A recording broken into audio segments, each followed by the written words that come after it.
Imelda. Usianya? Usianya 20 tahun. Oh iya, dari mana asalnya? Asalnya dari Cigonewah. Oh, Cigodewa. Iya. Gimana kabarnya?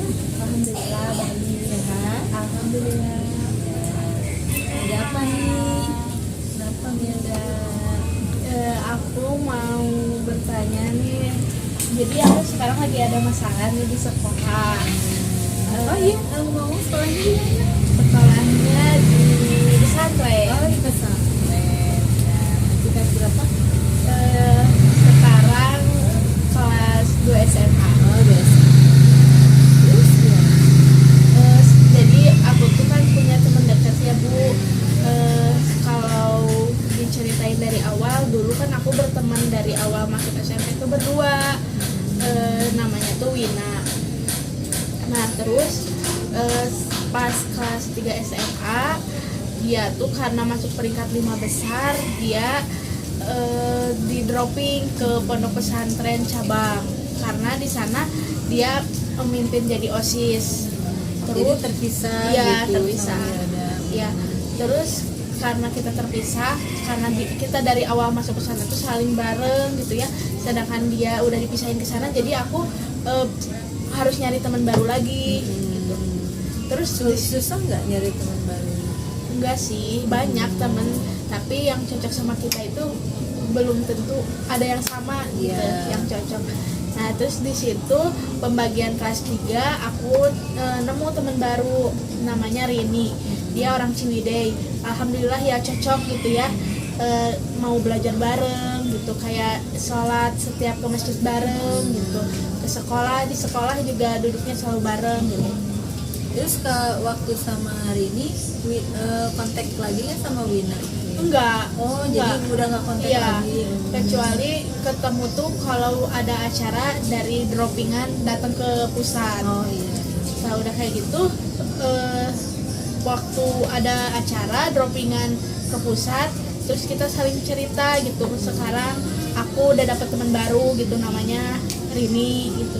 Dia juga di sana cerita kalau dia udah punya teman baru namanya Dinda gitu. Nah di situ terus kita ngobrol juga kalau Wina udah balik lagi ke pusat, mau kan bareng-bareng lagi gitu ya. Ya hayu gitu. Tapi kelas 2 sekarang ada temen aku yang partnerannya tuh hancur gitu ya, ada masalah. Di situ kan namanya Maisa. Di situ aku sama Wina tuh dari awal masuk santri baru tuh kenal sama yang namanya Maisa, seperti apa orangnya gitu. Karena kita nggak bisa bareng, karena dia udah punya partnernya juga. Di situ partnernya tuh ada masalah, nggak tahu jadi bubar. Kita tuh sebagai temannya yang tahu dia dari awal nggak tega gitu ngelihat dia jadi luntang lantung sendiri. Terus aku tuh sama Wina inisiatif buat ngajak Maisa, tapi kita kan karena kita baru gabung sama Rini, kita juga izin ke Rini gimana bakal nerima nggak kalau Maisa jadi masuk teman kita gitu buat jadi partnernya. Ya alhamdulillah Rininya mau mencoba dan alhamdulillah juga cocok gitu sama prinsip kita. Udah kayak gitu kita tuh berempat aja akhirnya. Nah suatu saat tuh Selama berempat itu pernah nemuin masalah nggak? alhamdulillah enggak. Tapi paling baik-baik kalau aja. kita juga saling ngerti gitu, kalau Wina ada kesibukan di pramuka, Maisa ada kesibukan di bagian ibadah, aku misalnya ada kesibukan di bendahara, ya Rini harus ngerti gitu sendiri, nggak apa-apa gitu, kita perjanjian dulu kayak gitu. Terus kalau salah satunya ada yang sakit, kita makan di kamar yang sakit gitu, kita kirim. Udah kayak gitu waktu itu Wina lagi sibuk di kepramukaan, Maisa lagi sibuk ke ibadah, aku lagi pulang karena saat itu aku lagi sakit. Pulang Rini sendiri. Terus ada teman kita yang beda asrama, dia tuh berempat pertemanannya. Karena yang tiganya pada pindah ke Gontor, dia jadi gak punya teman. Dia sendiri. Dia ikut teman yang itu nggak cocok, saling sadar, nggak bisa berteman. Ikut ke yang ini juga nggak mau nerima karena tahu sifat dianya seperti apa. Terus di suatu saat kan Rini itu sendiri karena kita pada pada sibuk dan aku pulang. Rini orangnya nggak bisa ngelawan gitu, kalau cocok atau enggak, dia ngerasa disakiti. Jadi orangnya diem ya. Iya diem, dia ngerasa disakiti atau dimanfaatin, dia Rini tuh diem orangnya. Sedangkan aku, Wina sama Maisa mah nggak bisa kayak gitu. Kalau kita gak enak kita ungkapkan gitu. Nah dari situ kan Rini tuh orangnya nggak bisa ngelawan ya. Kita tuh berempat, terus kan aku pulang ya, Wina nyari teman baru. Nah di situ kan Rini lagi nggak ada teman karena lagi pada sibuk. Jadi Rini tuh ya hayu gitu, karena Rini nggak tahu orang sebenarnya tuh seperti apa karena belum pernah deket. Ternyata semenjak Rini deket sama Zahra, setiap Rini mau gabung sama kita tuh si Zahra itu pengen ikut gabung, tapi belum ada konsultasi sama kita, apa obrolan gitu, bagaimana baiknya kita menerima apa enggak. Di situ kan kita bertiga jadi risih, kok kenapa ikut-ikut gitu, kenapa nggak basa-basi atau ada apalah yang masuk ke kita yang bikin enak. Iya, di situ kita tuh jadi kurang nyaman gitu karena kehadiran orang baru yang kita belum tahu seperti apa. Nah dari situ aja Rini tuh kemana-mana selalu bareng sama Zahra, bukan kita yang marah atau gimana gitu ya. Kita mah bebas berteman, boleh sama siapa aja. Tapi kenapa gitu kalau Rini mau bareng kita, Zahranya tuh kayak nggak suka gitu. Padahal kan awalnya Rini itu barengannya sama kita, tapi si Zahra itu nggak tahu, emang ngerasa dia tuh mau ngambil teman kita, apa emang Zahranya pengen gabung bareng kita gitu. Terus kalau kita lagi ngantri di kantin apa di kamar mandi, kalau Zahranya nggak ada, kita akur berempat ngobrol. Tapi kalau Zahra udah ngelihat kita lagi deket, tanpa disadari Rini itu tiba-tiba menghindar, dan kita juga ngerti gitu di posisi itu ya, kita pergi juga gitu. Tapi kalau si Zahra nggak ada nih, kita bisa ngobrol bareng-bareng. Jadi gimana gitu, harus kayak gimana ke depannya lebih baiknya biar kita sama-sama nyaman gitu. Ya mungkin di sini memang permasalahannya adalah pertemanan ya, dimana ketika ini berempat sudah akrab, tiba-tiba datang seorang yang ini gitu ya, bukan merusak ya mungkin ya. Jadi orang ini tuh punya sifat yang memang tidak bisa bergabung, tidak bisa akrab tidak cocok dengan siapa tadi, Mina, dengan Maisha, dengan Melda, Rini. Tapi karena memang Rini orangnya istilahnya tidak bisa mengungkapkan apa yang dirasakannya, jadi ketika Zahra mendekati Rini, dia ikut-ikut aja gitu ya. Jadi mungkin di sini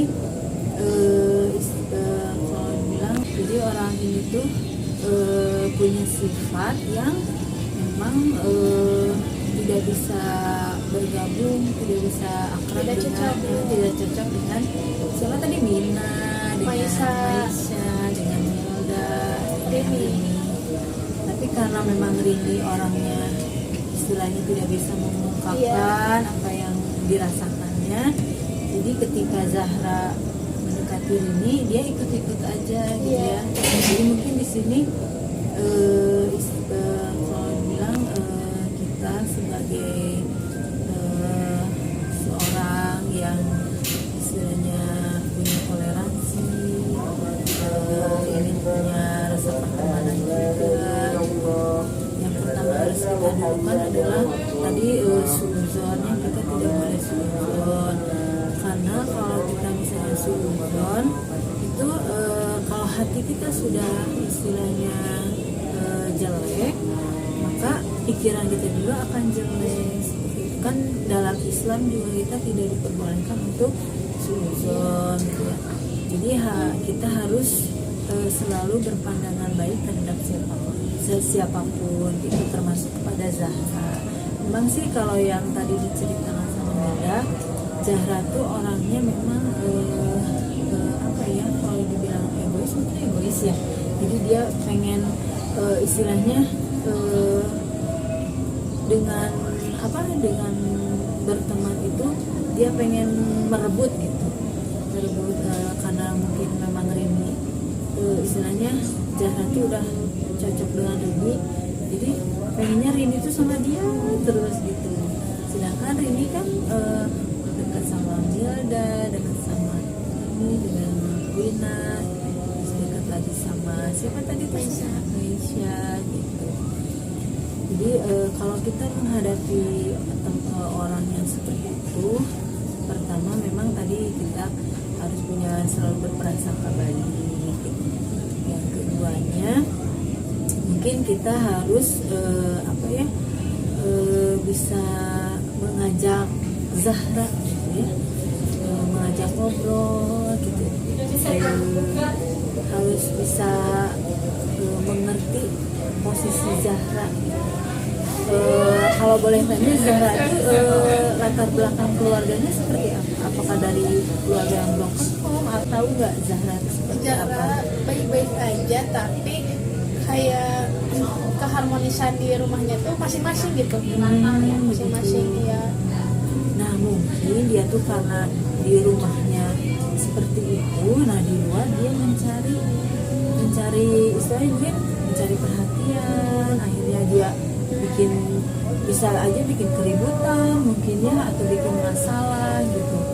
Jadi mungkin dia tuh pengen diperhatikan, pengen disayang mungkin ya, karena memang mungkin di rumahnya dia tidak mendapatkan hal itu.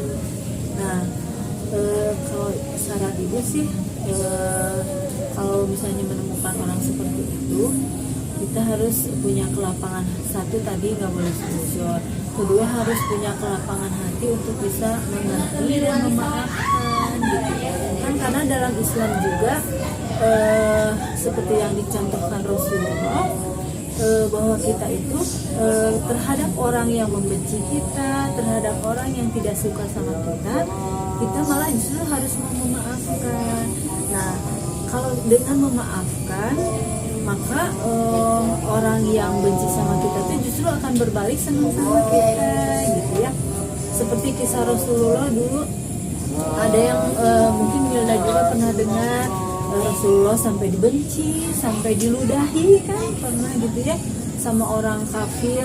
Tapi Rasulullah tidak membalasnya dengan kebencian, tetapi malah membalasnya dengan kebaikan. Akhirnya karena Rasulullah membalas dengan kebaikan, justru orang tersebut malah jadi masuk Islam. Nah mungkin ke Zahra juga, Milda harus seperti itu, jadi harus dideketin gitu. Terus kalau bisa Zahra tuh sampai bisa curhat ke Milda gitu. Mungkin dia punya masalah, Bisa nerima teman-teman yang lain juga ya. Iya gitu, mungkin dia ada masalah di rumahnya, nah sama Milda dideketin, kita baik-baikin, gak apa-apa kita mengalah, tapi buat kebaikan gitu. Mungkin kasihan juga Zahra, dia nggak bisa, kan dia tidak diterima di sini, tidak diterima di sana, mungkin dia kan berarti punya masalah kan gitu. Nah coba sekarang sama Milda, daripada Milda menjauh kan gitu, tadi kalau ada Zahra bubar ya, nah kita juga jadi tersiksa kan ya gitu, jadi nggak nyaman.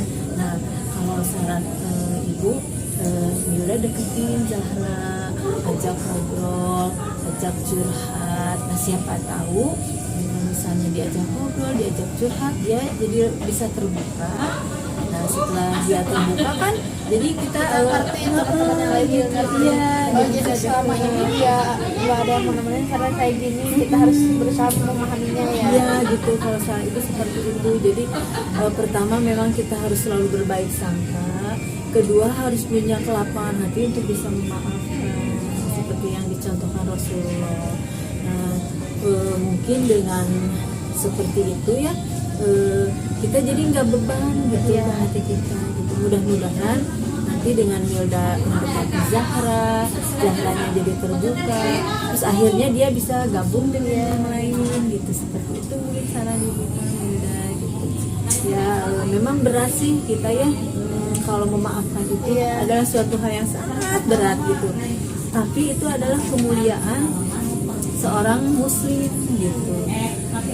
Karena seperti yang disebutkan dalam Quran ya, surat surat Ali Imran, di situ tertulis kalau nggak salah ayat 33, barang siapa yang bisa memaafkan maka pahalanya adalah surga seluas langit dan bumi. Masya Allah. Jadi karena memaafkan itu suatu hal yang sangat berat, makanya Allah memberikan pahalanya yang begitu besar. Nah, memang kita harus belajar sedikit demi sedikit mau memaafkan.